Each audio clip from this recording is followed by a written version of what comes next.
Halo, selamat datang kembali di Cari Film. Kali ini kita akan menceritakan film tahun 2022 yang berjudul Where the Crawdads Sing, yang juga diangkat dari novel dengan judul yang sama. Dan sebagai spoiler, film ini bercerita tentang seorang gadis yang hidup sendirian di tengah rawa, yang kemudian menjadi tersangka atas kematian mantan pacarnya. Jadi tanpa menunggu lama, mari kita simak alur ceritanya.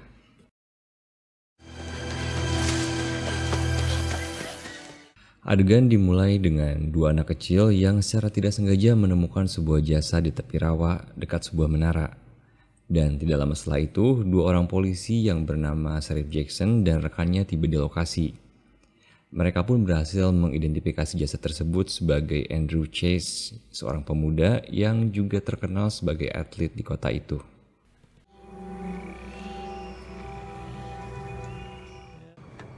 Hey, look at this. Awalnya polisi itu menyimpulkan bahwa penyebab kematiannya adalah kecelakaan. Kemudian setelah hasil otopsi keluar, si dokter menjelaskan bahwa penyebab kematiannya adalah benturan keras di kepala bagian belakang. Mendengar itu, polisi pun merasa ada yang aneh, karena jika dia terjatuh dengan posisi tersebut, maka ada kemungkinan dia didorong oleh seseorang. Kabar tentang kematian Chase di kota itu menyebar dengan cepat, dan para warga percaya bahwa seorang wanita yang tinggal sendirian di rawa adalah pelakunya. Chase Andrews and the Marsh Girl? Now, if that ain't asking for trouble. You think that Marsh girl could have killed Chase? Hell, I don't know. Truth will come out. Lalu berbekal gosip tersebut, polisi itu mendatangi kediaman si gadis rawa. Namun karena tidak ada seorang pun di sana, mereka pun memeriksa ke dalam dan menemukan sebuah topi rajut berwarna merah. Dan dari sinilah kita diperkenalkan dengan Kaya alias gadis rawa yang tengah bersembunyi sambil mengamati polisi yang sedang mencari dirinya. Beberapa hari berikutnya, polisi kembali dengan membawa lebih banyak personel. Kaya pun berusaha melarikan diri meskipun sepertinya sia-sia saja. Di perjalanan, dia pun disoraki oleh para penduduk yang sepertinya sudah sangat yakin bahwa Kaya adalah pelakunya. Kemudian dia pun hanya bisa pasrah mengingat dia tidak punya siapa-siapa yang bisa menolongnya. Untungnya terlepas dari semua opini publik yang menuduh Kaya adalah pelakunya, seorang pengacara tua bernama Tom Milton menemuinya dan mempercayai bahwa Kaya bukanlah pelakunya. Dia pun menerangkan bahwa pengadilannya nanti ditentukan oleh para juri yang dipilih secara acak. Dan tentunya sistem peradilan seperti itu sangat tidak berpihak kepada Kaya yang dikenal semua orang sebagai gadis rawa yang aneh. I can't help you unless I know you. Kemudian setelah mendengar itu, dia pun mulai menceritakan masa lalunya. Scene kemudian memperlihatkan masa kecil si gadis rawa yang saat itu masih tinggal bersama seorang ibu yang selalu bisa membuatnya tertawa. Suatu hari, seorang anak bernama Tate melihat Kaya sedang bermain-main di atas perahu ayah mereka. Dan saat itu juga dia menjadi saksi betapa kerasnya sang ayah kepada Kaya dan juga saudara-saudaranya. Tate pun mencoba untuk membela Kaya yang tentunya malah membuat sang ayah semakin emosi.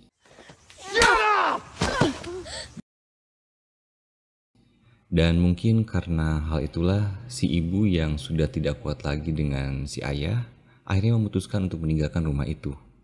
Kaya pun mencoba untuk menghentikannya. Namun saat itu si ibu terus berjalan seakan-akan tidak mendengar Kaya memanggilnya. Ma never came back, and everybody else was quick to get out the same way. Setelah kepergian sang ibu, satu persatu saudara-saudaranya pun meninggalkan rumah itu. Bahkan kakaknya Jody yang paling menyayanginya pun akhirnya memutuskan untuk pergi juga. Lalu sebelum berpisah, dia menyarankan Kaya agar selalu menghindar setiap kali ayahnya sedang emosi.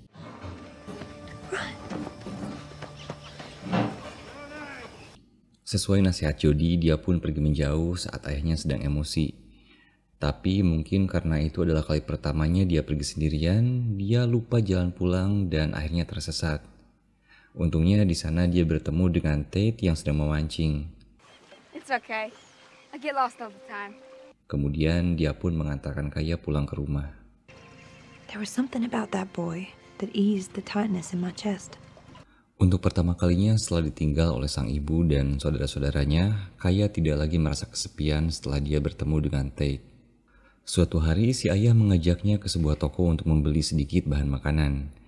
Di sana kita diperkenalkan juga dengan pemilik toko yang bernama Mabel dan Jampin yang sangat ramah.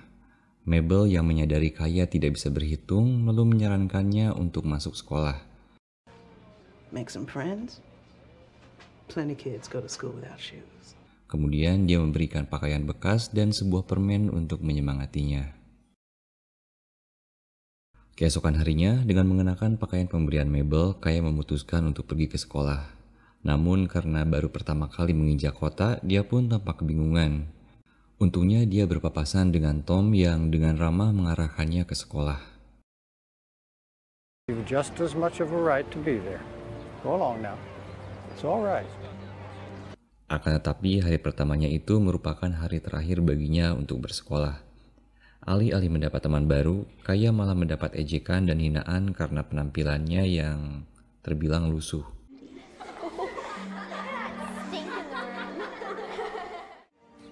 That was the only day I ever spent in school. Bisa dibilang satu-satunya pengisi kekosongan yang dia miliki adalah kehadiran Tate yang selalu bisa membuatnya tertawa.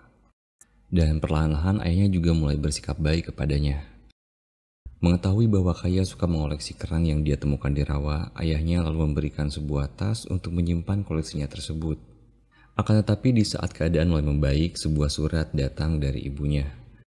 Dia pun tampak antusias dan meminta ayahnya untuk membacakan isi surat tersebut. Namun setelah membacanya, sang ayah langsung membakar surat tersebut. Kaya pun hanya bisa menangis melihat itu. Kemudian sang ayah mengatakan bahwa ibunya tidak akan pernah kembali kepada mereka. Dan tidak sampai di situ saja. Malamnya Kaya hanya bisa menangis melihat ayahnya membakar semua barang-barang peninggalan ibunya. Hari-harinya pun semakin terasa hampa sampai akhirnya tiba di mana ayahnya pun pergi meninggalkannya sendirian. Di usianya yang masih sangat muda, sekarang Kaya dipaksa untuk hidup seorang diri di tengah rawa. Dan untuk tetap bertahan hidup, dia pun mengumpulkan kerang untuk dijual kembali ke toko Mabel. Hello, Miss Kaya. Pasangan itu pun tampak sangat prihatin melihat Kaya yang ditinggal oleh semua keluarganya sehingga harus hidup seorang diri. I buy about 40 pounds every 2-3 days. Kemudian sejak saat itu, Mabel selalu memberikannya pakaian dan sepatu bekas untuk Kaya. Ma's gone. Pa's gone too, I bet. Kembali ke masa sekarang, mungkin pasangan Mabel dan Jamping adalah satu-satunya yang mengenal dan peduli kepada Kaya. Bahkan sampai saat ini pun Mabel masih mengirimkan Kaya sebuah pakaian untuk dipakai saat persidangan. Sidang pun dimulai dengan pengacara dari keluarga korban yang menerangkan bahwa Kaya mengajak Chase ke atas menara kemudian mendorongnya dari atas. Mendengar pernyataan tersebut, orang-orang pun langsung menyoraki Kaya dan membuatnya semakin ketakutan. Untungnya Tom menenangkannya lalu memberikan pernyataan bahwa semua yang disampaikan pengacara tersebut hanyalah cerita versi keluarga korban tanpa disertai bukti yang kuat. Setelah itu kita kembali ke tahun 1962 di mana Kaya sudah tumbuh menjadi remaja. Suatu hari dia melihat sesosok pria di tempat biasa dia bermain. Akan tetapi karena takut bertemu dengan orang asing, dia pun pergi menjauh.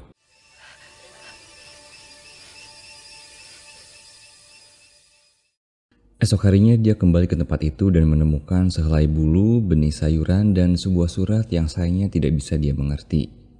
Di sana pria itu pun mengenalkan dirinya sebagai teman masa kecilnya yaitu Tate. Awalnya dia tampak canggung, apalagi saat dia mengaku bahwa dia tidak bisa membaca. I can't read your note. I could teach you to read. Dan dari situlah Tate mengajari Kaya untuk membaca dan menulis. Setelah bisa membaca dengan baik, dia pun semakin antusias untuk mempelajari hal-hal baru dari buku, terutama tentang ekosistem alam. Dan siapa sangka, ternyata Kaya memiliki bakat menulis dan menggambar dengan sangat detail. Lalu seiring berjalannya waktu, pertemanan mereka pun berubah menjadi sesuatu yang lebih romantis.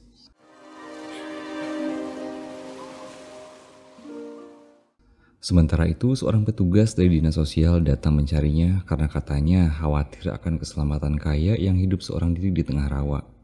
Yang dimana tujuan sebenarnya adalah untuk merelokasinya karena ada pembangunan hotel di dekat rumahnya. Namun terlepas dari semua itu, saat ini Kaya merasa bahwa semuanya sudah sempurna. Sampai akhirnya Ted memberitahunya bahwa dia akan pergi kuliah. You know I'm going away soon.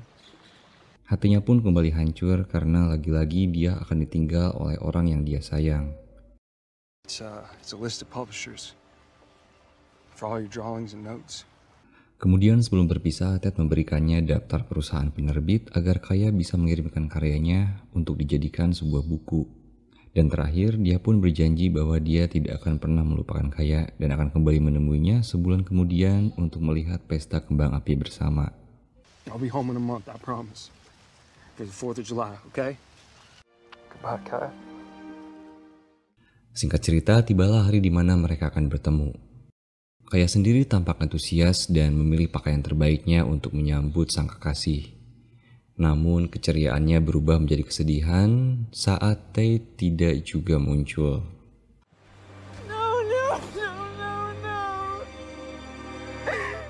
Kembali ke persidangan, kali ini kita mendengar kesaksian polisi yang menuduh seseorang sengaja menghapus semua jejak kaki di TKP. Untungnya Tom bisa mematahkan kesaksian polisi itu dengan mengatakan bahwa jejak kaki yang hilang bisa juga disebabkan karena pasang surut air. Dia lalu menunjukkan sebuah laporan yang dibuat polisi itu sendiri yang menyatakan bahwa menara tersebut perlu diperbaiki karena banyak lubang yang bisa membuat orang terjatuh. Sementara itu, Kaya teringat saat dia pertama kali bertemu dengan Chase. Kemudian, saat dia pulang ke rumah, dia melihat seorang petugas yang sedang mengukur tempat tinggalnya. Lalu, karena merasa penasaran, dia pun bertanya kepada Mabel dan diberitahu bahwa rumahnya terancam digusur karena adanya pembangunan hotel di sekitar rawa. Mabel pun menyarankannya untuk mengurus sertifikat tanahnya untuk mempertahankan tempat tinggalnya tersebut. Hi, sorry to startle you. Can I carry that for you? Kemudian di jalan pulang, dia berpapasan lagi dengan Chase yang mengajaknya untuk berkenalan. Okay. I'll pick you up at noon from Point Beach. Does that work? Setelah itu, dia pun mendatangi dinas pertanahan yang untungnya tanah yang dia tempati memang milik kakeknya. Akan tetapi karena pajaknya belum dibayar selama belasan tahun, saat ini status tanah tersebut masih milik negara, sampai ada seseorang yang melunasi tunggakannya. $800 total? Kemudian untuk mencari penghasilan tambahan, dia pun mengirimkan beberapa sampel gambar dan tulisannya ke penerbit yang diberikan oleh Tate sebelumnya. Kemudian sambil menunggu jawaban dari pihak penerbit, Kaya akhirnya memberanikan diri untuk menemui Chase. Namun karena semuanya berjalan terlalu cepat, dia pun merasa bahwa Chase menilainya sebagai wanita gampangan. Please, I'm sorry. I understand if you want to go, but Setelah menyadari kesalahannya, Chase pun meminta maaf dan mengajaknya ke atas menara pengawas untuk mencairkan suasana. Di sana dia kembali meyakinkan Kaya bahwa dirinya benar-benar serius dan hanya akan melakukan itu jika Kaya mengizinkannya. I didn't know exactly how I felt about Chase, but I was no longer lonely. Seiring berjalannya waktu, mereka pun semakin sering menghabiskan waktu bersama. Meskipun Kaya sendiri sepertinya tidak yakin akan perasaannya kepada Chase. Kembali ke persidangan, kali ini pengacara keluarga korban menunjukkan benang merah yang ditemukan di dalam jaket Chase yang memiliki kesamaan dengan material topi rajut yang ditemukan di rumah Kaya. Namun dengan cepat Tom membantahnya dan menyatakan bahwa benang tersebut bisa saja ditemukan dari pakaian Chase yang lain, atau mungkin Chase bertemu dengan orang lain sebelum dia meninggal. Kembali ke masa lalu, Kaya akhirnya menerima jawaban dari penerbit yang sangat tertarik pada karyanya dan menawarkannya kontrak untuk menerbitkan bukunya. come on, if we're gonna get married, you need to get out in the world a bit. Lalu pada suatu malam, Chase tiba-tiba melamar Kaya dan mengajaknya ke hotel, di mana saat itu Kaya merasakan pengalaman pertamanya. Setelah itu, Kaya memberikan Chase sebuah kalung dengan ornamen kerang yang dia temukan saat kencan pertama mereka. Dan ternyata kalung tersebutlah yang membuat ibu Chase menuduh Kaya sebagai pelakunya. Mengingat Chase selalu memakai kalung tersebut, namun saat jasadnya ditemukan, kalung tersebut sudah tidak ada lagi. Whoever took it. Objection, Your Honor. Dan sekali lagi Tom pun menjawab bahwa semua itu hanyalah spekulasi karena polisi sudah menggeledah rumah Kaya dan tidak menemukan apapun di sana. Diceritakan juga setelah Chase dan Kaya sudah resmi menjalin hubungan, Ted yang sudah menyelesaikan kuliahnya akhirnya pulang hanya untuk menyaksikan Kaya sudah bersama dengan pria lain. Sampai suatu hari dia mendengar Chase menjelek-jelekan Kaya di depan temannya tentang betapa liarnya permainan Kaya saat mereka menginap di hotel. Hey, don't talk about her like that. Keributan pun terjadi. Namun yang menarik adalah saat itu Ted mengenakan topi rajut warna merah yang sepertinya mirip dengan benang yang ditemukan di pakaian Chase. Hey, Kaya. Malamnya Ted memberanikan diri untuk mengunjungi Kaya yang tentunya masih menyimpan dendam mengingat dirinya telah ditinggalkan begitu saja. I never want to see you again. Ever. Di sana dia pun hanya bisa meminta maaf dan menjelaskan betapa menyesalnya dirinya karena telah meninggalkan Kaya. Setelah itu, Kaya mengatakan bahwa sekarang dia sudah memulai lembaran baru dengan Chase dan memintanya untuk segera pergi. Beberapa hari setelah itu, secara kebetulan Kaya berpapasan dengan Chase. Lalu seorang wanita mendekati mereka dan mengenalkan dirinya sebagai tunangan Chase. Chase sendiri tidak menyangkalnya, lalu meninggalkan Kaya begitu saja.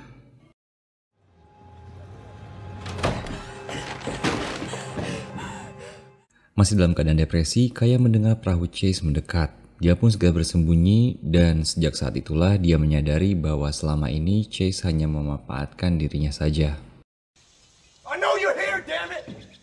Setelah semua kemalangan yang menimpanya, akhirnya dia mendapatkan sedikit kebahagiaan saat sebuah penerbit menawarinya kontrak untuk menerbitkan bukunya.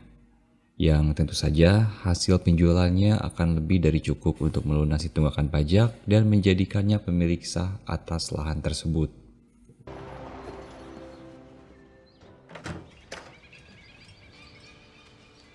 Jody? Tidak sampai di situ saja, kakaknya Jody tiba-tiba mengunjunginya setelah dia melihat sebuah buku yang ditulis oleh adik kesayangannya. Dia pun menerangkan bahwa setelah meninggalkan rumah, dia mendaftar menjadi tentara. Selain itu, dia juga memberitahu Kaya bahwa ibu mereka sudah meninggal dunia karena sakit. But I'd like to come see you as much as I can get up here. Yeah, I'd like that. Di sisi lain, melihat Kaya yang sudah sukses, Chase terus berusaha untuk mendekatinya lagi. Leave me alone. Shut up! Here you go, son. Namun Chase yang tidak terima atas penolakan tersebut kemudian kehilangan kesabaran dan mencoba untuk memperkaosnya. Untungnya dia berhasil membela diri dan memberikan sedikit pelajaran bagi pria seperti Chase. Akan tetapi alih-alih bertaubat, Chase yang masih tidak terima akan penolakan tersebut berubah menjadi anarkis. Dia bahkan mendatangi rumah Kaya dan mengobrak-abrik isinya. Sementara itu, Kaya yang merasa tidak aman lagi berada di rumah memilih tidur di alam terbuka untuk bersembunyi dari Chase.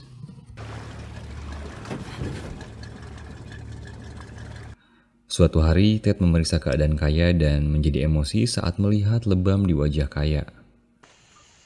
Kaya, what happened to your face? Was it Chase? Dia pun meyakinkan Ted bahwa dirinya baik-baik saja, lalu memberitahunya bahwa dia akan pergi keluar kota untuk membahas perilisan buku barunya dengan pihak penerbit. Kemudian sebelum berpisah, Ted memberikan sebuah topi rajut berwarna merah kepada Kaya. Sehari sebelum Chase ditemukan meninggal, orang-orang tampak heran melihat Kaya berpakaian rapi pergi meninggalkan kota untuk menghadiri makan malam dengan editornya. Sang editor yang bernama Robert pun ikut dipanggil untuk bersaksi. Dia menerangkan bahwa dirinya bersama Kaya memang membahas perilisan buku baru sambil makan malam. Dan saat melanjutkan meeting di pagi harinya, dia pun tidak melihat ada yang aneh dari perilaku Kaya. Meskipun demikian, pengacara keluarga Chase menyimpulkan bahwa Kaya sengaja menginap di hotel terdekat dengan terminal bis agar memudahkannya untuk pulang dan menghabisi Chase. Setelah itu, dia kembali ke Greenfield untuk melanjutkan meeting dengan editornya di pagi hari. Kemudian di kesempatan terakhirnya, Tom berbicara kepada para juri dengan menyampaikan 2 poin penting. Yang pertama, tidak ada bukti sama sekali bahwa Kaya adalah pelaku pembunuhan atas Chase Andrew. Karena malam di mana Chase meninggal, Kaya sedang berada di Greenfield bersama dengan editornya. Yang kedua, teori pengacara korban tentang Kaya yang meninggalkan Greenfield tengah malam untuk mengajak Chase ke atas menara dan membunuhnya kemudian menghilangkan semua jejak kaki di TKP lalu kembali naik bis ke Greenfield, hanyalah spekulasi dan hampir tidak mungkin dilakukan dalam waktu 1 jam. Tom juga menambahkan bahwa dia ingin agar para juri memberikan keputusan berdasarkan fakta dan bukan dasar gosip atau spekulasi hanya karena Kaya adalah seorang gadis rawa. Kemudian setelah menunggu beberapa saat, momen yang paling dinantikan pun akhirnya tiba. Hakim pun membacakan hasil keputusan juri yang menyatakan bahwa Kaya tidak bersalah atas tuduhan kasus pembunuhan tersebut. Catherine Danielle Clark, not guilty.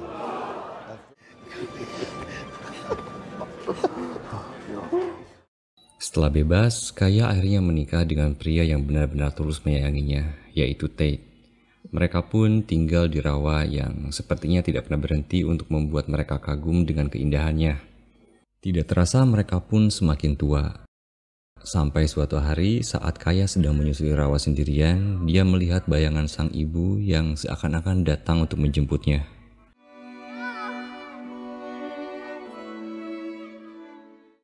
Di pagi harinya, Ted menemukan Kaya sudah tertidur untuk selamanya di atas perahu.